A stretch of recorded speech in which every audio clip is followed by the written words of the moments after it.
Laking baka. Ito yung Brahman ang lahi. Quality oh. Sa tawan pa lang ay talagang ang huli. Grabe. Laking baka. Dambuhala. Ang gamit ito. Parang sa baboy na din. Kasi ito naman yung itsura ng ano. Trigo. Dalawang tabo. Meron pa rin? Oo. Pag may ganyan yung stock po, niraghan namin. Ang tawag dito naman? Pellets. Pellets, parang starter ano?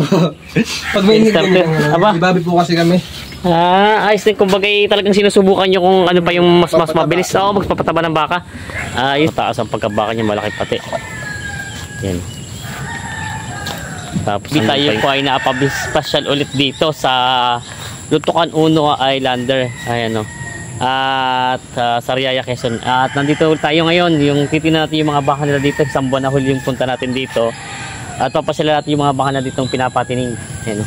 Hindi ko lang alam kung pang ilang buwan na ito. Ang lalaki ng mga baka hanggang doon sa dulo. Titignan natin lahat ng mga baka nila. At ating panoorin na pagpapakain sa mga baka lang ito. Hangga, papakain ulit ng baka? Papakain? Papakain po. Oo. Ayan o. Ito ba yung dati? Ito rin po. Parang laki ano. Parang tumakat pa siya lalo. Litin natin. Lalaki pa nga po yung mga ganyan. Laki pa nga. Pero ito yung laking Brahman siya ano. Brahman na siguro yan. Oo nga. Grabe ang laki na ito eh. Tingnan natin kanina. Katawan niya eh. Kumbaga hindi pa rin sagad pag lumaki pa ito eh. Sobrang laki na talaga niya. Yan.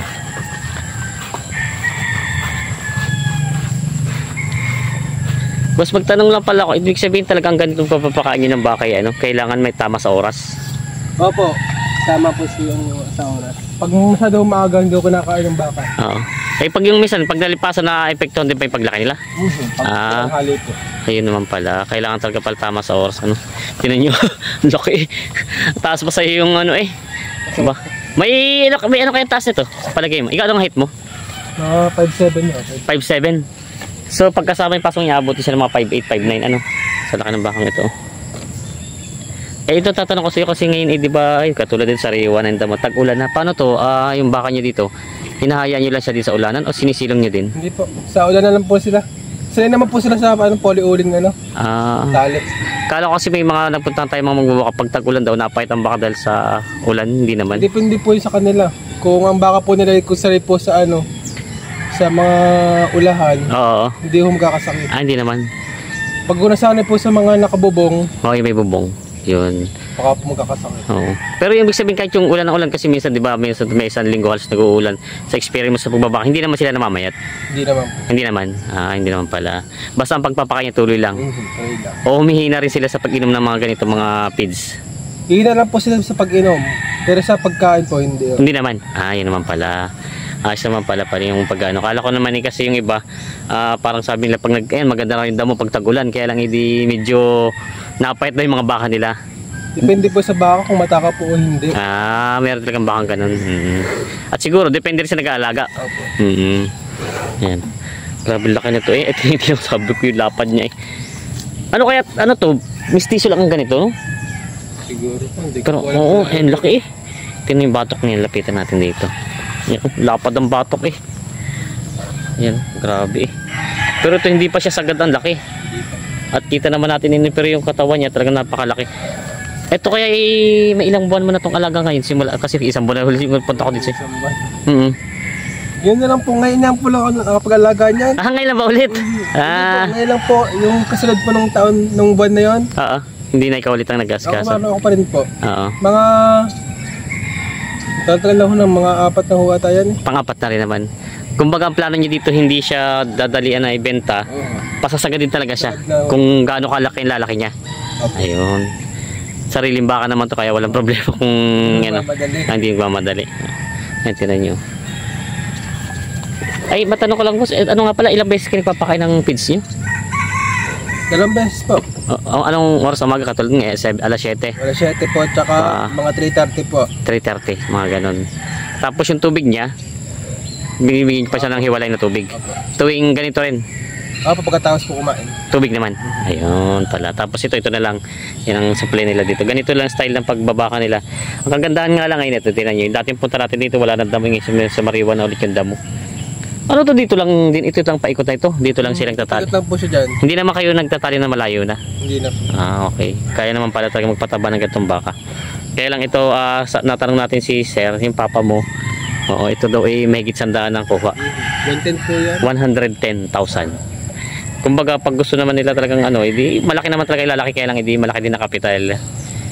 Kaya lang ito yung boss nasa husto ng gulang din Kumbaga talaga siyang papatabay na lang talaga siya. Ikutan natin habang kumakain itong bakang ito. Ayan. Itong tinita ko yung huli niya talagang hindi pa siya sagad pero ang laki ng tingnan lalo na pag bumilog ito. Ito yung mababalikan pa natin bago ibenta itong bakang ito. Ayan, ang height daw niya ay mga 5'8 to 5 pagkasama yung pasang mga 5'8, 5'9 ang laki ng bakang ito. Boss, ito nabili pa ni Sir dito na sa inyo? Dito ni Kuya? Lang po. Dito lang din? Baka Sariaya pala. Kumbaga malalaki rin pala mga baka dito pag makakakuha ka ng magaling-galing Yan, dito lang din pala ito baka.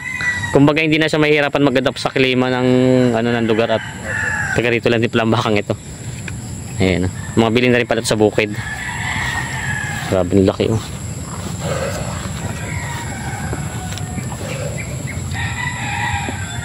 Yan, natanong naman natin si Sir dito sa kanya mga vitamins at ito yung mga vitamins nito may kayo kusang pumupunta dito Opo, meron po yung turok-turok. Oo, yung mga turok, mga nila. Ayan. Yan yung mga baka nila dito.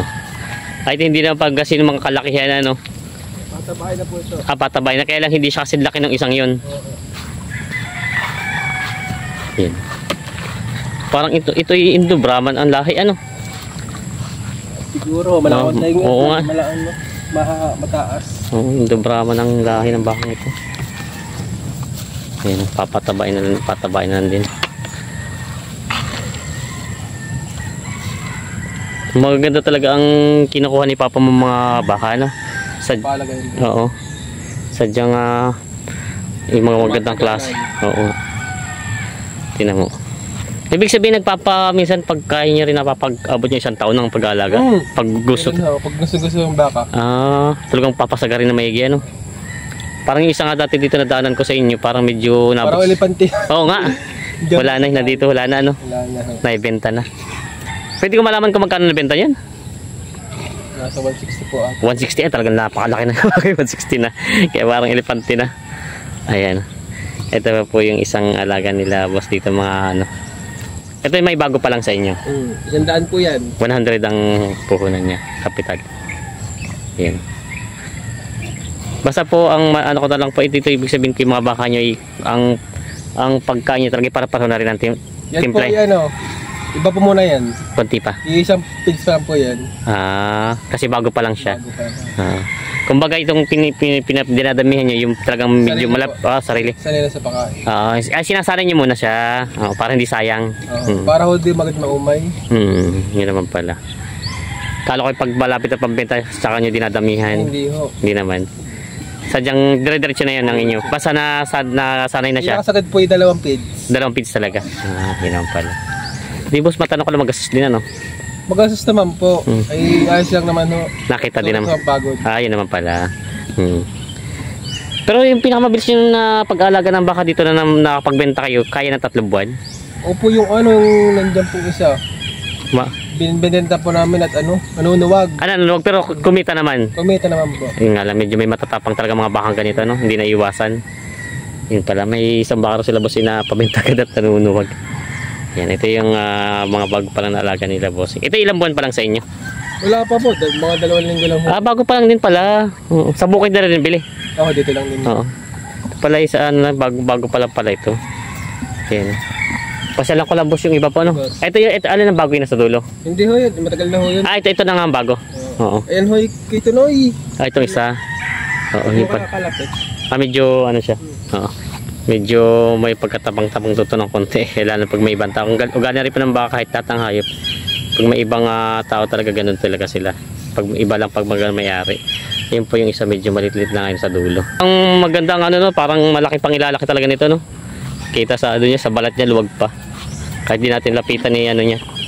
Ayan, oh. Gulang na rin po yan. Magulang na kita sa itsura. Bakit may mga 3 taon na rin? Parang may 3 taon na rin ang pagkabaka niya. Ayan. Ayos na, busog na siya. Sa ano po yan nakikita ang edad? Sa ngipin. Sa ngipin. Oo. Pero sa ganitong itsura, hindi rin mas mababasa yan agad. Babasahin din naman. Oo. Kailangan mas pinakamalinaw sa ngipin talaga titingnan ng edad. Mahan ulit natin si Bossing. At siya yung magtatakal. Tingnan natin yung pagtatakal niya ng pids at palyat. Pids at trigo. Madami na si-restock ngayon. Pasok, Bossing. Ito yung... Ayun yun ang pids, ano? Anong gamit ng lampian? Grower po. Grower. Oo. Pig grower palang gamit yun. Parang sa baboy na din. Kasi ito naman yung itsura ng ano. Trigo. Dalawang tabo. Nilagyan po namin ito, ganito. Ay, meron pa rin? Oo, pag may ganyan stock po, nilagyan namin. Ang tawag dito naman? Pellets. Pellets, parang starter ano? Pag may ganyan, ibabi po kasi kami.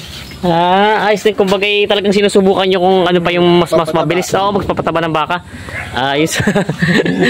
Ngayon lang nakita ng pellets Sadyang sila boss nagdi-discover para kung gaano pa papatabain yung baka nila. 3 klase pala, may pellets na rin ito. Ito naman yung tinababad na siya. Napalilat. Pag hindi nga naman tumaba ang baka nyo agad ay may pellets pa rin palang yung kanina yung malaking isa may pellets na rin wala? Meron na rin. Yung bago po siya natin tabo lang. Ito pero bago lang kayo na ganito na naglagyan ng pellets so matagal na rin parang dati po, gawa ko ng baboy. Sinusubukan nyo ka din talaga. Ayos pala pag kaya lang hindi pag nga lang din medyo gas nga lang din at mahal-mahal din ang mga pakain sa baboy. Sinusubukan daw nila boss din na yung mga pakain sa baboy sa baka. Dami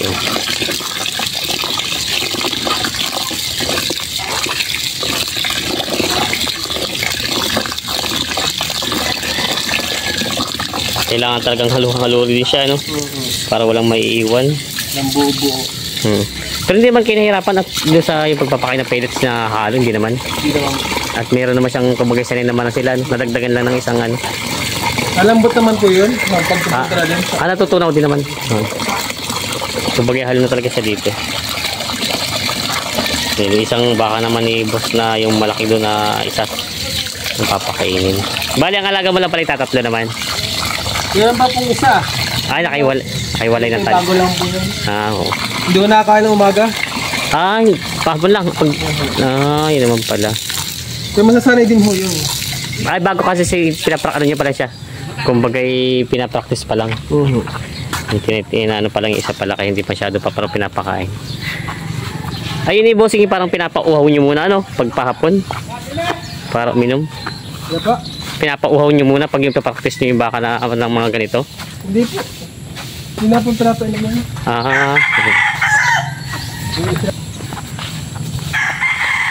Mapagod din. Ito na may... Dito na po yan? Dito ililipat mo na dito. Ayan, ililipat doon ni boss ang tali.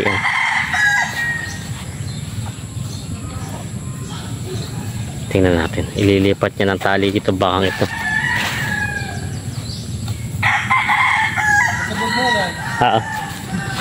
Baka tayo abutin. Ito yung laki halos nung Sa palagay mo, boss, ito ay mas malaki sa dalawa ito? Mas malaki ito doon? Malaman mo parang Mas malaman ito, Pero mas matalaw yung... Malapad doon, matalaw yun. Oo, mas matalaw pa rin isa. Yan.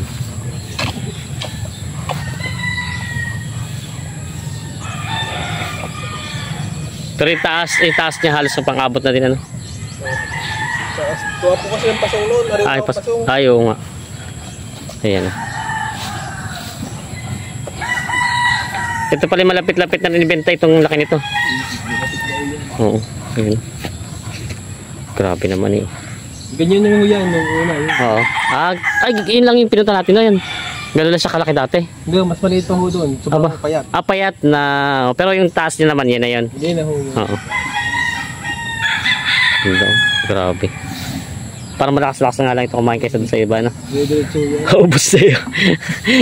Kaya ubus agad ang ano niya. Pero mas matanong ko lang, yung ganito na maitim ang itog, matapang, hindi naman. Hindi naman, mabait po yan. Sadyang hindi rin naman pwede basihan yung itsura ng baka, no? Puta natin dito. Grabe yung batok ko. Lapad. Ito na may ilang buwan na ito sa'yo? 4 na buwan din? Tagal na po yan. Mas matagal na ito doon? Mga 6? 8 buwan na? Mag-iisang taon na rin pala ito. Matagal-tagal na rin palang alaga ito. Ito yung may gisanda din ng kuha. Hindi po, mura lang po yan. Mababa naman pala siya. Kumbaga sa tagal naman, hindi naman nalugi, ano? Hindi naman pala abutin ng isang datong kuha dito sa baka ito. Ayan. Maraming baka eh. Yung mga paiwing nyo naman, hindi naman ganito kalalaki. Depende sa gusto nung mag-ala. Sa kanila, kung gusto nila ng kulong. Silang namimili din yung ano nyo. Tingnan mo muna sa kanila kung gusto nila. Oo. Yan pala. Swerte ho kung mapapunta sa inyo maganda ang baka. Oo nga, yun na nga. Yung patpayat na mataan. Kumbaga mas mabilis-bilis siyang pagkakitaan. Ayan. Yan yung batok nyo. Quality mga baka na dito talaga. Pero hindi, matanong ka pala boss, ito matatanong, hindi kayo napasubok pa nung nakakulong siya, yung parang sa, katulad sa baboy na meron sila mismong bahay. Oo, kami nakapag-gano'n. Talagang dito na kayo sanay sa ganito? Hindi pa pala kayo nasubok ng ganun. Napasubok na po kami, yung kulong-kulong lang. Oo. Mas batid doon po, sira na naman yung ano. Matagal na ho yun. Kumbaga sama-sama sila sa isang kulong. Mas batid po yun. Oo. Ngayon itigil talaga kayo dito na kayo nag-focus sa ganito pag ano. Yung mga nakatali lang siya sa ano. Mga po mga ngayong gusto na taon, magkulong na ho kami. Gagawa na rin kayo ng pinaka ano? Yun naman susubukan nyo. Yun pala. Mapupuntahan natin sila boss dito pag naggawa na ng ano. Yun na nga yung parang may mga nakahalin na ho. Nakahalin yung mga baka. Yun pala. Subok daw baka next year daw sila sir. Subok na ng mga ganong ano, yung mga nakakulong na baka. Ayan. Grabe laki ng baka. Bossing. Boss, maraming salamat at ako'y naligaw sa inyo ulit dito. Ano nga ulit pangalan mo sir? Marvin Sevilla po. Marvin Sevilla. Ayan. Ito yung mga baka ng alaga dito. Yan po yung mga gusto pong may katanungan kayo sa pag-alaga ng ganitong baka. At bossing, matanong ko lang pa, nagbebenta rin kayo ng mga baka, no? Pangkatay tsaka yung pangalaga, nagbebenta rin kayo. Yun pala. Pwede kayo mag-comment below at andito lang naman to sa Lutukan Uno. Yung kanilang mga baka. Pag gusto nyo bumili, yung nagbebenta sila sir, pwede kayo dumirekta lang sa kanila dito. Yan mga Talongs TV, ito pa po yung mga bakang alaga dito. Ito po ay alaga ni Boss Nino Alcantara. Ito daw ay baka iba'y biyahe na. Ang kuha daw dito ay sa ano, yung mga 80 daw kapital itong bakang ito. Ayan. Itong dalawang alaga nila dito. Ito yung isa, tinan natin huli. Ayan. Marami talaga mga baka dito sa may Islander, sa may Sariaya. Ayan. Ito pa yung isa po. Pula naman. Malalaki talaga mga pagkabaka dito ay naalagaan nila. Ayan o, laki ng bakang ito. Ito yung mga, sa tingin ko yung mga mistisong Brahman. Hulihan niya. Ayan o. Ayan, tayo na imbita ni Sir Nino dito Alcantara yung kanyang mga bakang alaga itong dalawang ito. Grabe na lalaki o. Ito na may pulang baka. Quality naman, ito yung huli. Ayan, ito yung mga baka dito sa Sariaya, Quezon. Sila boss naglalabog ngayon ng karne. Sino ba may birthday, bossing? Sino may birthday? Si boss? Boss, happy birthday. Si boss wala may birthday. Baka. Baka din Birthday ni bossing. Yan. Nagkataon na pata tayo dito kay bossing may birthdayhan. Ayan. Naglalabog ng pang ano.